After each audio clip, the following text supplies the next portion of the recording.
Hey Bikeaholics, Ryan Urlacher here with Law Abiding Biker Media. Before we jump in, just know this is an update to my original in-depth and comprehensive infotainment control unit tutorial video. If you haven't seen that video yet, I highly recommend watching it first, so all this makes sense. You can find it anytime at lawabidingbiker.com/IFCU, and I'll link to it in the description below. That detailed video will teach you everything you need to know about operating the IFCU, to include the fastest and most efficient ways to use the system, hidden menus, functions and capabilities, navigation procedures, how to integrate Harley ride planner maps, and how to update software. My video is the most professional and detailed video on the IFCU in the world, and we've been the go-to resource for Harley-Davidson in-dash infotainment systems for over 10 years now. We also have a complete boombox infotainment system tutorial series of videos at lawabidingbiker.com/Harley boombox. That was the in-dash system used from 2014 to 2023, and I'll also link to that video in the description below. So the IFCU was first introduced on the 2023.5 Harley-Davidson touring models, and I've been vocal about how frustrating the update process was. It required 2 memory drives, a very specific procedure, and frankly, it felt outdated, especially since the unit connects to Wi-Fi. Well, for 2025 models, Harley finally made a big change. With their latest software update, you can now update the IFCU over Wi-Fi, eliminating that old school multi-drive process.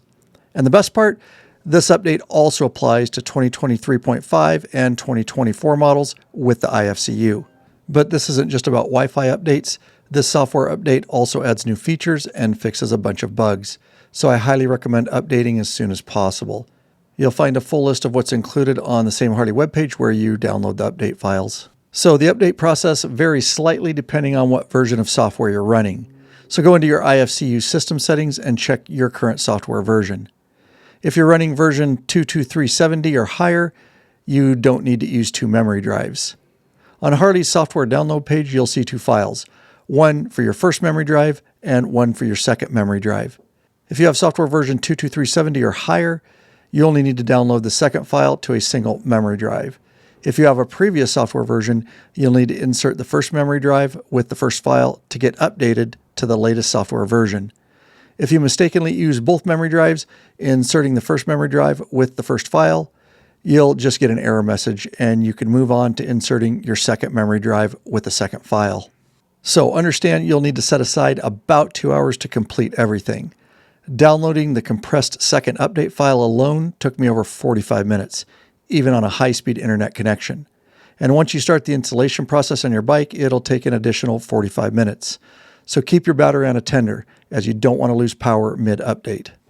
After uncompressing the file onto your memory stick, you'll see multiple update files, each representing a different part of the update. During the process, your bike will turn off and on multiple times. Each time, you'll be prompted to continue to the next step. Be patient, as it can take some time for the next pop-up to appear. Don't remove the memory stick until every update is fully completed.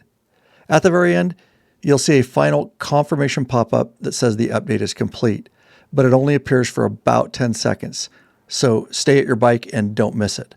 Once completed, remove your memory stick from the USB interface. After the update, you may see some warning icons, and that's because the system has rebooted multiple times, and that's normal. To clear them, just turn the bike off for 60 seconds, then power it back on.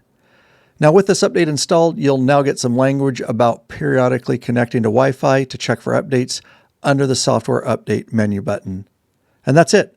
And once you're updated, get out there and ride every chance you get, Bikeaholics.